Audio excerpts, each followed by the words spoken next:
14인치에 1.2kg의 무게로 휴대성이 좋고 동시에 신형 라이젠 CPU 탑재로 성능까지 좋습니다. 휴대용 데일리 노트북으로서 부족함 없어 보이는 이 노트북을 제가 2주 동안 직접 사용했습니다. 직접 사용해본 제가 느낀 장점과 단점, 그리고 스위프트3에 대한 설명, 구매 포인트까지 모두 알려드리겠습니다. 에이서 스위프트3의 끝장 리뷰를 시작하겠습니다.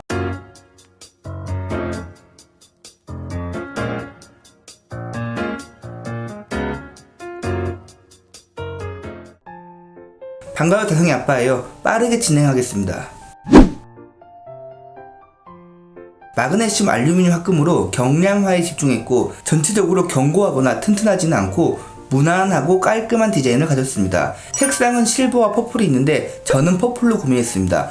이 전 모델은 핑크로 구매했었는데 부담스러운 핑크가 아닌 남자들도 충분히 휴대 가능한 정도의 은은한 핑크였습니다. 이번 신형 스위프트3는 동일한 핑크가 없어서 아쉬웠지만 에이서가 당연히 노트북 색상을 잘 뽑을 것으로 생각하고 큰 고민 없이 퍼플로 구매했습니다. 이번 퍼플 역시 부담스러운 보라색이 아닌 펄이 잘 분포되어서 은은하고 깔끔하게 아주 잘 나왔습니다. 전면의 디스플레이 베젤은 적당히 슬림하지만 하단 베젤은 꽤 두꺼운 편이고 검정색 베젤을 사용해서 디스플레이 몰입감을 높였으며 180도 오픈 힌지로 좀 더 유연한 사용이 가능합니다. 제가 구매한 노트북은 디스플레이를 닫았을 때 상판과 하판의 단차가 조금 있습니다. 저는 크게 신경 쓰지 않지만 예민하신 분들은 구매 후 꼼꼼하게 잘 확인하시는 것이 좋겠네요. 노트북의 가로 세로는 일반적인 14인치 노트북 사이즈지만 두께와 무게에서 다이어트를 많이 했습니다. 그램보다 1mm 얇고 플렉스보다 1mm 두꺼운 15.9mm로 그램과 플렉스의 딱 중간되는 두께입니다. 무게는 1.2kg으로 경량화가 많이 되었습니다. 전 모델은 1.45kg 정도로 가볍긴 하지만 사실 경량이 잘 된 노트북은 아니었죠. 견고한 알루미늄 바디에 14인치 치고 확장성도 좋았습니다. 이번 신형 스위프트3는 알루미늄 바디에서 마그네슘 알루미늄 합금 바디로 바꾸면서 재질에서부터 무게를 줄였고 2.5인치 디스크 확장성 및 램 확장성도 포기하면서 내부 다이어트까지 진행했습니다. 그램과 이온처럼 확장성과 다이어트를 같이 가져갈 수도 있지만 그 부분은 노트북의 가격에 대한 문제로 연결되기 때문에 여기서 언급할 필요는 없고 스위프트3는 이 가격에서 최선을 다한 노트북으로서 득과 실이 있는 다이어트로 볼 수 있습니다. 확장성을 중요하게 생각한다면 실로 보는 것이 맞습니다. 하지만 저전류 노트북 특성상 휴대성이 중요하기 때문에 득이 훨씬 많은 변화로 생각합니다. 데일리 노트북으로 항상 가방에 넣고 이동하면서 사용하기 아주 훌륭한 노트북으로 볼 수 있죠. USB 3.0 1개, USB 2.0 1개, 풀사이즈 HDMI, 이어폰 단자, 전원 단자, 그리고 공공 장소에서 사용할 때 유용한 켄싱턴 락이 있습니다. SD카드 슬롯이 완전히 빠진 부분은 아쉬울 수 있지만 초당 10GB의 PD 충전을 지원합니다. 무게와 두께의 다이어트와 함께 스위프트3의 가장 큰 변화가 바로 이 PD 충전이죠. PD 충전은 PD 허브를 이용해서 노트북의 사용성을 올려주는 동시에 PD 충전기를 이용해서 노트북의 휴대성을 올려주기도 합니다. 여기서 체크해야 할 부분은 접지가 되지 않는 PD 충전기를 사용할 때 미세 전류가 흐른다는 점인데 이 부분을 자세하게 알아보겠습니다. 전원을 빼고 사용하면 아무런 문제가 없지만 전원을 연결했을 때 노트북의 미세한 전류의 흐름이 느껴지는 것을 보고 노트북에 미세 전류가 흐른다 라고 말합니다. 전도체인 알루미늄을 사용하면 미세 전류가 가장 확실하게 느껴지고 이번 스위프트3와 같은 마그네슘 알루미늄 합금은 물론 저가형 노트북에 들어가는 플라스틱도 미세 전류가 느껴집니다. 모든 노트북에 미세 전류가 흐르고 그 정도의 차이만 있을 뿐이죠. 이 미세 전류 문제는 접지형 플러그를 사용하면 해결됩니다. 그리고 스위프트3는 접지형 플러그를 기본 제공하고 있죠. 이전 모델은 이 접지형 플러그를 사용해도 미세 전류 문제가 복불복으로 생겨 문제가 되었지만 이번 신형 모델에서는 이 문제가 100% 해결되었습니다. 접지형 정품 충전기를 사용하면 미세 전류 문제가 전혀 없습니다. 하지만 이 접지형 충전기는 선이 거추장스러워 휴대하기 불편한 것이 사실입니다. 반면 PD 충전기는 휴대성이 좋지만 접지형으로 나오는 모델이 거의 없죠. 그렇다면 PD 충전기를 사용할 때 흐르는 미세 전류가 사용하기 불편한 정도인가, 이 부분이 중요하고 직접 사용해본 저의 대답은 크게 불편하지 않다입니다. 물론 사용자마다 차이는 있습니다. 먼저 PD 충전기 사용 시 상판 부분과 바닥 부분에는 살짝만 만져도 느껴질 만큼 미세 전류가 꽤 많이 흐르지만 실제 노트북을 사용하는 데 있어서 손이 닿는 부분인 팜레스트를 포함한 키보드 부분에는 미세 전류가 흐르지 않습니다. 이 말은 디스플레이 각도를 조절하기 위해 상판을 잡거나 이동하기 위해 노트북 바닥 부분을 잡으면 미세 전류가 느껴지지만 키보드 부분과 팜레스트 부분에서 느껴지지 않기 때문에 실제 사용하는 범위에서는 불편함이 크게 없다는 의미죠. 그래서 저는 노트북을 휴대할 때 PD 충전기를 사용하고 정품 충전기는 전혀 사용하지 않습니다. 휴대용 저전력 노트북 키보드 중에서 가장 좋은 키보드는 싱크패드의 울트라나브 키보드입니다. 그리고 두 번째는 스위프트 3입니다. 사실 노트북 키보드에서 싱크패드 키보드는 너무 독보적이기 때문에 제외하고 그 외 모든 노트북 키보드 중에서 스위프트 3가 가장 좋다고 평가합니다. 지금 이 평가는 저의 과거 여러 영상에서 말씀드린 부분이고 당연히 개인적인 평가입니다. 키보드는 사용자마다 느끼는 부분이 다 다르기 때문에 저의 리뷰는 가볍게 참고만 하세요. 먼저 키감이 부드럽고 쫀득합니다. 지금 이 표현이 추상적일 수 있으나 사용해보면 부드럽다는 것이 혹은 쫀득하다는 것이 이런 느낌이구나 하고 바로 아실 수 있습니다. 키 높이 자체가 그렇게 높진 않지만 충분히 구분감을 느낄 수 있고 키보드의 레이아웃 역시 훌륭합니다. 키캡들의 간격을 적당히 넓혀 오타율을 줄였고 14인치 노트북에서 만들 수 있는 텐키리스 키보드 중 싱크패드 키보드를 제외하고 가장 타이핑하기 좋은 키보드로 평가합니다. 가벼운 단점들은 몇 가지 존재합니다. 먼저 방향키 위에 페이지 업 다운이 있는 것은 사무용 키보드로서 편리한 레이아웃이지만 이렇게 너무 붙어 있으면 방향키 자체의 구분감이 떨어지기 때문에 방향키 사용 시 오타율이 증가할 수 있습니다. 그리고 키보드 백라이트가 일정 시간이 지나면 꺼지는 것도 개인적으로 불편하다고 생각합니다. 대략 30초 정도 지나면 꺼지는데 타이핑하다 잠깐 고민하면 꺼지고 누르면 켜지고 이런 부분들의 반복이 어두운 곳에서 사용할 때 은근히 신경 쓰입니다. 배터리 관리를 위해 이렇게 기본 세팅되어 있는 듯 한데 사실 키보드 백라이트는 그렇게 많은 전력을 사용하지 않습니다. 그리고 그 적은 전력마저 세이브하고 싶다면 배터리 모드가 아닌 일반 전원 모드에서라도 계속 키보드 백라이트가 들어오게 만드는 것이 맞다고 생각됩니다. 이전 스위프트 3에서도 이 부분이 불편했는데 개선이 안 된 것으로 보아 피드백이 많지 않았던 것 같습니다. 마지막 세 번째 키보드의 단점은 전원 버튼의 위치인데 이 부분은 해결 방법이 있습니다. 키보드에 포함된 전원 버튼의 위치가 좋지 않습니다. 전원 버튼을 따로 만들지 않고 키보드에 포함시키는 것은 온가 절감이죠. 요즘 이렇게 나오는 노트북들이 많긴 하지만 다들 나름의 장치를 가지고 있습니다. 그램은 버튼을 플랫하게 만들어서 누르는 것을 방지하고 있고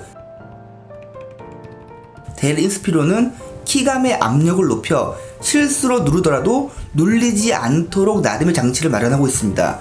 반면 스위프트 3는 그냥 다른 키캡들과 동일한 모양의 동일한 압력을 가지고 있고 실수로 누르기 굉장히 좋은 구조를 가지고 있죠. 이 부분은 원가 절감 중에서도 가장 질이 나쁜 원가 절감이죠. 이 전원 부분은 델리트 키와 혼동할 수 있는 부분이고 사용 시 실수로 누르면 절전 모드로 들어갑니다. 해결 방법은 쉽습니다. 배터리 아이콘에서 마우스 오른쪽 버튼, 전원 옵션 들어가서 덮개를 닫으면 수행되는 작업 선택, 전원 단추를 누를 때 부분을 아무것도 안 함으로 설정하면 됩니다. 키보드 사용하다 전원 버튼을 실수로 눌려도 아무런 반응이 없기 때문에 좀 더 편리하게 사용 가능합니다. 절전 모드로 들어가고 싶다면 윈도우 메뉴로도 접근이 가능하고 노트북을 닫는 것으로도 절전 모드에 들어갈 수 있으니 전원 버튼을 사용하지 않더라도 실제 사용에서는 크게 불편함이 없습니다.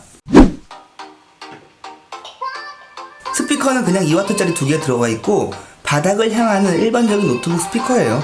평가하고 말 것도 없이 없는 것보다 낫지만 편안한 감상을 위한 스피커는 아닙니다. 직접 들어보세요.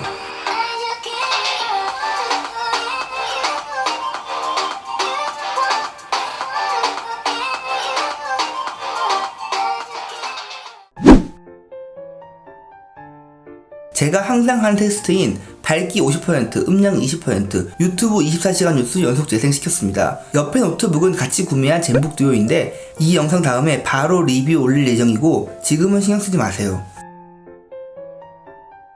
스위프트 3는 48W의 배터리를 가졌습니다.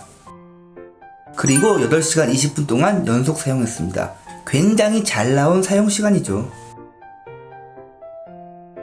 제가 원노트 이용해서 문서 작업만 주말 내내 했었는데 밝기 60% 정도로 10시간 조금 넘게 사용했습니다.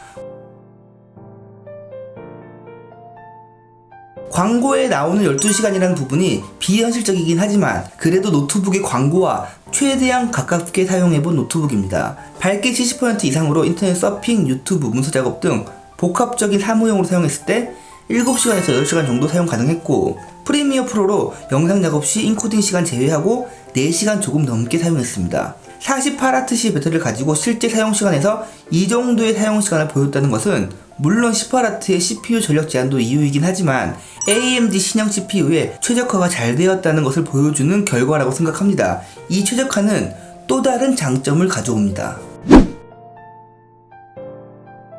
이렇게 문서 작업하다 이동을 위해 화면을 닫고 이동한 장소에서 열고 바로 사용합니다. 그리고 인강을 듣다가 이동을 위해 화면을 닫고 이동한 장소에서 열고 바로 사용합니다.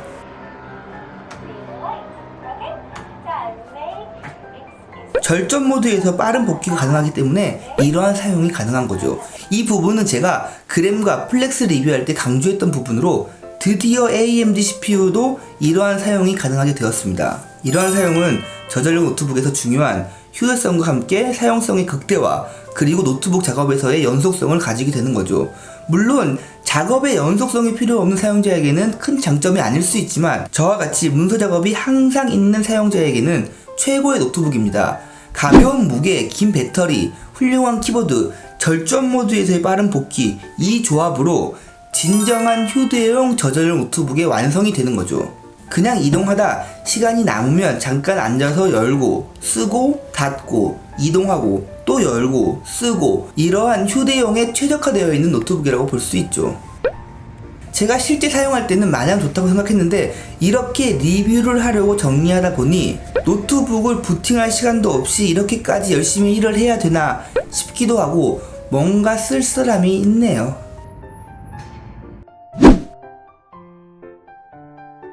14인치 FHD 저반사 IPS 250니트 NTSC 45% sRGB 62%. 스펙으로 보면 그냥 보급형에 들어가는 수준의 보급형 IPS 디스플레이입니다. 그렇다면 이 노트북이 보급형 라인인지 아닌지가 중요한데 이 부분이 조금 애매합니다. 사실 보급형 노트북의 기준은 따로 없거든요. 라이젠 5 기준 저렴한 보급형 노트북의 가장 완벽한 모델은 아이디어패드 S340이라고 생각합니다. 출시가가 50만원이죠. 이를 토대로 좀 더 관대하게 범위를 늘려보자면 보급형을 60만원 정도까지로 볼 수 있습니다. 이렇게 접근하면 라이젠 5 기준 출시가가 80만원 조금 넘는 스위프트3는 등급에 맞지 않은 디스플레이를 가졌다고 판단할 수 있습니다. 물론 이렇게 접근하는 방식은 단편적인 방식이기 때문에 여러가지 항목의 조합으로 가격이 형성되는 노트북에 적용하기는 힘들겠지만 80만원에 구매했다면 다소 아쉬울 수 있는 디스플레이인 것은 사실입니다. 하지만 가격의 접근이 아닌 이 디스플레이 자체만 놓고 본다면 충분히 좋습니다. 밝기 300니트에 NTSC 72%의 디스플레이 옆에 있어도 그렇게 떨어진다는 느낌이 들지 않고 색감에 있어서도 특별히 부족함이 느껴지진 않습니다. 물론 흰색 화면에서 보급형 IPS 특유의 자글자글함은 눈에 보이는 편이긴 하지만 그 부분만 제외하면 보급형 IPS 디스플레이 치고 준수한 모습을 보여주고 있다고 평가합니다. 극적인 사용을 위해 야외에서 사용해봤는데 영상으로는 각도 때문에 화면이 잘 보이지 않지만 실제로 보면 어느 정도 사용할 수 있을 만큼 보입니다.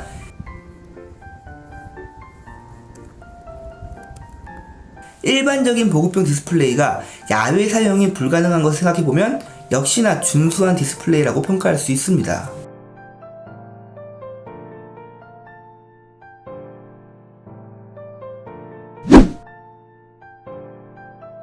제가 구매한 라이젠 4500U의 성능에 대한 리뷰는 제가 따로 자세하게 영상으로 만들었습니다. 스위프트3의 구매를 고민하고 있다면 이 영상을 꼭 봐주세요. 스위프트3에 들어간 신형 라이젠 CPU에 대한 내용을 최대한 쉽게 풀어서 설명한 리뷰입니다. 이 영상의 내용을 간단하게 정리하자면 사무용으로 사용하기 넘치는 사양, 포토샵 일러스트 작업하기에도 충분함, 저전력 노트북 중에서 가장 가성비 좋은 영상 편집 성능, 사무용으로 사용할 때는 HDMI 단자와 디스플레이 출력이 가능한 C단자를 이용해서 트리플 모니터로 사용 가능합니다. 물론 이 상태로 어떠한 작업을 하기는 힘듭니다. 예를 들어 영상 편집을 하면 버벅임이 많이 느껴져요. 하지만 서핑, 유튜브, 엑셀 정도의 작업은 충분히 여유있게 사용 가능합니다. 만약 듀얼 모니터로만 사용한다면 영상 편집도 원활하게 됩니다. 집에서 사용할 때는 노트북 단독으로 사용하는 것보다 이렇게 모니터 연결해서 사용하는 것을 추천드립니다. 포토샵은 충분합니다. 6000 곱하기 4000의 고화질 사진도 무리 없이 편집 가능하고 스트레스는 전혀 없습니다. 요즘 중요하게 보는 것이 영상 편집이죠. 이 전 모델인 라이젠 3500U도 그랬고 가성비로는 이보다 좋을 수 없습니다. 성능편 영상에서도 말씀드린 내용이지만 이렇게 내장 그래픽으로 색보정 작업과 트랜지션 작업을 유연하게 할 수 있는 것은 라이젠이기 때문에 가능한 겁니다. 동급의 인텔 CPU로는 이런 작업이 힘들어요. 이 부분은 직접 해보시면 바로 알 수 있습니다. 물론 MX260이 달리면 상황은 역전되지만 비교가 공평하지 않고 냉각 시스템이라는 변수도 생기기 때문에 MX260은 따로 언급하지 않겠습니다. 라이젠 CPU는 인코딩에서 인텔 대비 많이 부족한 모습을 보이지만 이 수치의 차이는 영상 편집 과정에서 훨씬 더 많은 이득을 볼 수 있기 때문에 실제 작업 영역에서 무의미한 수치로 봐도 무방합니다. 이렇게 라이젠 4500U를 탑재한 스위프트3는 저전력 노트북 치고 굉장히 좋은 성능이 나옵니다. 가성비로 보면 이보다 좋기 힘들죠. 하지만 저는 성능보다 발열과 소음에 대한 부분이 더 큰 장점이라고 생각합니다. 정말 조용하고 발열이 안정적입니다. 이 부분도 스위프트3의 성능편에 들어간 내용이기 때문에 간단하게 정리만 하자면 발열과 소음에 대한 스트레스가 전혀 없다고 봐도 될 정도의 아주 정숙하고 발열 처리가 좋은 노트북입니다. CPU를 많이 사용한 작업을 하면 당연히 CPU의 온도는 올라가겠지만 노트북의 본체의 온도는 굉장히 안정적입니다. CPU가 달린 부분의 온도만 살짝 올라갈 뿐 전체적으로 30도 초반을 유지하고 있는 모습을 보이고 있죠. 바닥 부분 역시 그냥 따뜻한 수준에 머물고 있습니다. 노트북의 온도가 올라갈 수밖에 없는 게임을 연속적으로 해도 동일합니다. 그냥 따뜻한 수준 그 이상으로 올라가지 않습니다. 팬 소음 역시 거의 들리지 않습니다. 백색 소음이 어느 정도 있는 장소에서 사용하면 언제 팬이 돌아가는지 알기 힘들며 도서관에서 인강 듣는 용도로 너무 당연히 가능하고 조용한 장소에서 게임 플레이가 가능할 정도의 팬 소음이 적습니다. 아마 도서관에서 팬 소음 걱정하지 않으면서 영상 작업이 가능한 유일한 노트북이 아닐까 생각해봅니다. 스위프트3의 냉각 시스템은 보통의 경량형 노트북과 큰 차이가 없으며 좋은 구조로 보기는 힘듭니다. 결국 조용한 팬 소리와 좋은 발열 처리 능력은 이 냉각 시스템이 아닌 CPU 자체에서 오는 거죠. CPU의 온도가 안정적이기 때문에 발열과 소음에서 좋은 모습을 보일 수 있었고 CPU의 안정적인 온도는 CPU의 전력 제한으로부터 시작됩니다. 그리고 이 전력 제한으로 스위프트3가 어떠한 노트북인지 어떠한 부분에 신경을 쓴 노트북인지 좀 더 정확히 접근할 수 있죠. CPU를 무리하게 계속 사용한 작업을 해도 전력이 10W에 머무는 것을 볼 수 있습니다. 동일한 CPU를 사용한 다른 노트북은 당연히 이보다 높은 전력이 사용되죠. 동일 CPU 기준, 전력은 곧 성능입니다. 동일한 CPU를 사용하지만 다른 노트북은 좀 더 좋은 성능이 나올 수 있다는 말이죠. 이렇게만 보면 스위프트3를 성능이 조금 떨어진 노트북으로 볼 수 있지만 중요한 것은 전력 제한을 함으로써 얻는 이득도 같이 봐야 합니다. 바로 조용한 팬 소음과 안정적인 발열 처리죠. 스위프트3의 경량화 그리고 조용한 팬 소음과 안정적인 발열, 데일리 노트북에 최적화된 노트북입니다. 항상 휴대하면서 조용한 공간은 물론 어떠한 상황에서도 안정적인 사용이 가능한 노트북이고 이러한 부분들의 선택과 집중이 아주 잘 되어 있습니다. 사실 모든 저전력 노트북들이 데일리 노트북이죠. 하지만 스위프트3는 좀 더 현실적인 부분들에서 진화된 모습을 보여주고 있습니다. 그리고 중요한 것은 노트북의 고장은 좁은 내부의 발열로부터 시작한다는 것이죠. 발열 걱정 없이 노트북을 끄지 않고 지속적으로 사용할 수 있다는 부분, 그리고 그렇게 사용해도 노트북 수명에 크게 지장을 주지 않는다는 부분까지 모두 고려하면 저전력 노트북으로서 굉장히 매력적인 사용성이라고 생각합니다. 저는 LG 그램이라는 노트북에 대해서 항상 긍정적으로 평가합니다. 휴대성의 선택과 집중이 너무 훌륭하게 잘 되어 있는 노트북이기 때문이죠. 하지만 그램은 전문 리뷰어들에게 항상 까입니다. 여러가지 이유가 있겠지만 가장 크게 까이는 부분은 성능이죠. 그램의 성능이 아쉽긴 하지만 휴대성이라는 너무나도 확실한 장점이 있기 때문에 전체적으로 봤을 때 좋은 노트북으로 평가하고, 저는 노트북이 어느 부분에 선택과 집중을 했는지가 중요하다고 생각합니다. 성능보다 휴대성이 중요한 사용자들이 분명히 있고, 노트북 시장에서 그램과 같은 노트북이 꼭 필요합니다. 스위프트 3는 그램과 완전히 동일한 경우는 아니지만 비슷한 경우로 볼 수 있습니다. 노트북을 개발할 때 개발자들이 어느 부분에 집중을 했는지 파악하고, 그 집중된 부분이 나의 노트북 사용 범위와 맞는지 파악하는 것이 중요하죠. 결국 노트북의 구매 포인트를 정확하게 아는 것이 중요합니다. 에이서 스위프트 3는 휴대용, 저전용 노트북이 갖춰야 할 대부분의 조건을 거의 완벽하게 갖추고 있습니다. 가벼운 무게, 얇은 두께, 좋은 키보드, 발열 처리 능력, 조용한 펜 소음, 그리고 신형 라이젠 CPU의 성능은 물론 PD 충전까지 갖추고 있습니다. 스위프트 3의 구매 포인트는 휴대성 좋은 데일리 노트북으로서의 최적화입니다. 부담 없이 항상 들고 다닐 수 있는 가벼운 노트북으로, 노트북에서 휴대성이 중요한 사용자라면 최고의 선택이 될 수 있습니다. 인강용으로 항상 휴대하는 학생들, 집과 사무실 오가면서 작업해야 하는 직장인들, 문서 작업량이 많은 작가들, 그 외에 본인의 노트북 사용 범위에 휴대성이라는 부분이 중요하다면 좋은 선택이 될 수 있습니다. 제가 스위프트 3를 좋아하는 이유와 리뷰의 내용이 대체로 긍정적인 이유는 저의 노트북 사용 범위와 맞기 때문이죠. 저는 휴대를 많이 합니다. 많이 하는 정도가 아니고 그냥 하루 종일 노트북과 붙어 있어요. 그리고 고사양 작업은 데스크탑으로 하기 때문에 그렇게 고성능의 노트북은 굳이 필요 없죠. 휴대성이 강조된 14인치를 좋아하고, 타이핑 포지션이 중앙에 위치한 10키리스 키보드를 더 선호합니다. 스위프트 3는 이러한 저에게 최적화되어 있는 노트북이죠. 그런데 여러분들은 어떠신가요?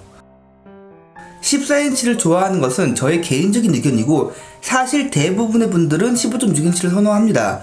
화면이 넓은 만큼 디스플레이 활용이 용이하고 멀티미디어 환경에서도 장점이 있습니다. 15.6인치의 화면 비율이 영화 볼 때 더 좋다는 거죠. 그리고 학생 시절은 물론 직장인들도 문서 작업량이 많은 우리나라 특성상 숫자 패드의 유무는 굉장히 중요할 수 있습니다. 제가 하고 싶은 말은 15.6인치를 선호하는 사용자라면 굳이 14인치의 스위프트 3를 구매할 필요가 없다는 거죠. 저는 스위프트 3가 14인치만 나온다는 것을 지적하고 싶어요. 이 부분은 전 세계적으로 봤을 때 단점은 아니지만 적어도 우리나라에서는 단점이 됩니다. 성능에서도 단점을 지적할 수 있습니다. 스위프트 3가 성능이 낮다는 의미는 절대 아닙니다. CPU의 전력 제한은 저의 개인적인 사용 범위로 봤을 때 장점으로 적용되는 부분이 더 많지만, 여러분들이 게임을 하거나 CPU의 성능이 중요한 작업을 한다면 상대적으로 동일 CPU를 사용하는 노트북 대비 좋은 선택이 아니기 때문에 단점이 될 수 있습니다. 치명적인 단점으로 보진 않지만 그래도 신형 라이젠 CPU의 성능을 100% 활용할 수 없다는 부분은 사용자에 따라서 충분히 단점으로 다가올 수 있죠.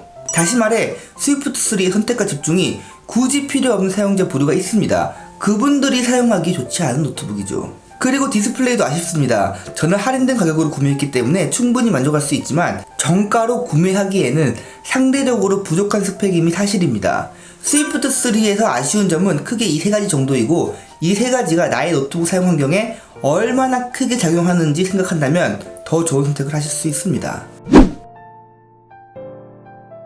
스위프트 3의 구매 포인트가 나의 사용 환경과 맞고 구매를 생각한다면 이제 사양 선택에 어려움을 겪을 수 있습니다. 특히 붙박이 램 때문에 선택이 힘들죠. 여기서 제가 어떻게 사양을 선택했는지 알려드리겠습니다. 여러분들과 저의 노트북 사용 범위가 다르기 때문에 가볍게 참고만 하세요. 먼저 출시 전 해외 리뷰를 참고해서 내부를 살펴봤습니다. 예상은 했지만 그냥 그런 냉각 시스템이더라고요. 일반적으로 볼 수 있는 경량화된 노트북에 평범한 냉각 시스템으로 파악했고, 이 정도 냉각 시스템이면 라이젠 5가 적당하겠다고 생각했죠. 라이젠 7의 좋은 성능을 충분히 뽑아낼 수 있는 바디는 아니라고 봤습니다. 만약 냉각 시스템이 좋은 싱크패드를 구매했다면 라이젠 7을 구매했겠죠. 제가 싱크패드 E595를 라이젠 7 모델로 구매해서 리뷰했던 것처럼 말이죠. 그리고 제가 저저형 노트북을 사용하는 범위 자체가 i5급이나 라이젠 5급으로 충분하다는 것을 알고 있기도 하죠. 램은 무조건 다다익램으로 클수록 좋고 스위프트3와 같이 붙박이 램이면 더더욱 큰 것이 좋습니다. 나중에 사용하면서 램이 부족하면 할 수 있는 것이 아무것도 없어요. 유일한 방법은 노트북을 바꾸는 거죠. 하지만 램이 클수록 좋다는 것은 가격을 고려하지 않은 선택일 때의 문제고, 노트북을 구매할 때 가격을 고려하지 않을 수 없습니다.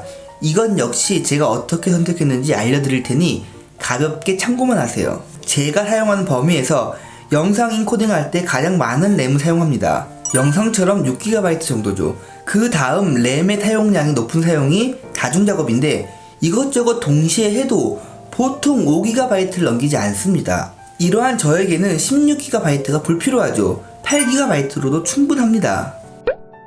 제 노트북 스펙을 선택하는 것은 쉬워요. 제가 사용한 노트북 사용 범위를 잘 알기 때문이죠. 사무작업 위주의 사용을 한다면 라이젠 5에 램 8GB로 하세요. 절대 부족하지 않습니다. 포토샵까지도 충분합니다. 5분 미만의 다소 간단한 영상 편집을 한다면 이 역시 라이젠 5에 램 8GB도 충분합니다. 제가 지금 사용하고 있기 때문에 충분하다고 말씀드릴 수 있습니다. 하지만 영상 길이가 길거나 트랙을 많이 사용한 작업을 한다면 당연히 라이젠 7에 16GB로 가야 합니다. 장기적으로 작업용으로 본다면 라이젠 7의 16GB가 당연히 더 좋은 선택입니다. 경량 노트북 특성상 게임 플레이를 추천하진 않지만 그래도 하겠다면 당연히 라이젠 7의 램 16GB가 더 좋은 선택이죠. 여기서 제가 드리고 싶은 말은 라이젠 7의 램 16GB 모델의 비싼 가격만큼 그 가격만큼 성능을 내는지에 대해서는 자신있게 추천드리지 못한다는 것입니다. 성능을 감당할 수 있는 노트북 바디가 아니라고 판단하기 때문이죠. 그 정도의 게임을 하고 영상 편집을 한다면, 그리고 그 가격이면 스위프트3 말고 다른 노트북들이 더 좋을 수 있거든요. 노트북의 사양으로 인해 가격이 올라가면 선택의 폭이 넓어진다는 것을 말씀드리고 싶고, 그렇게 접근하면 이 디스플레이의 단점이 더 부각됩니다. 노트북 가격에 맞지 않는 최악의 디스플레이가 되는 거죠.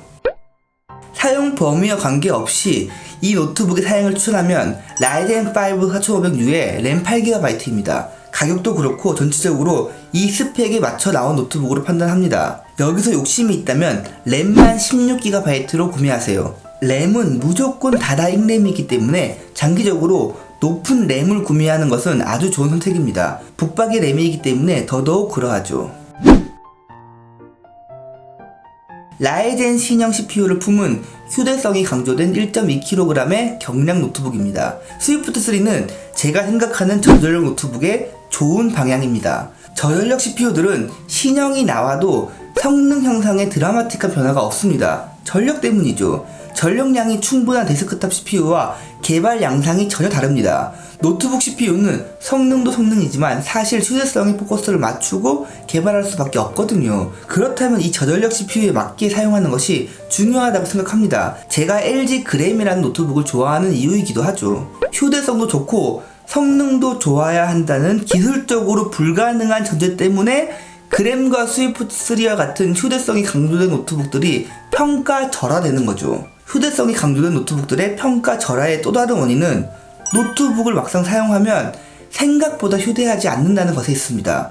특히 노트북 구매가 처음이신 분들은 이 부분을 잘 들어보세요. 이런 노트북들을 본격적으로 휴대하면서 사용한다면 절대 평가절하되지 않습니다. 휴대성이 너무 좋으면 성능이라는 단점이 커버가 되기 때문이고, 그러한 사용 범위로 만들어졌기 때문이죠.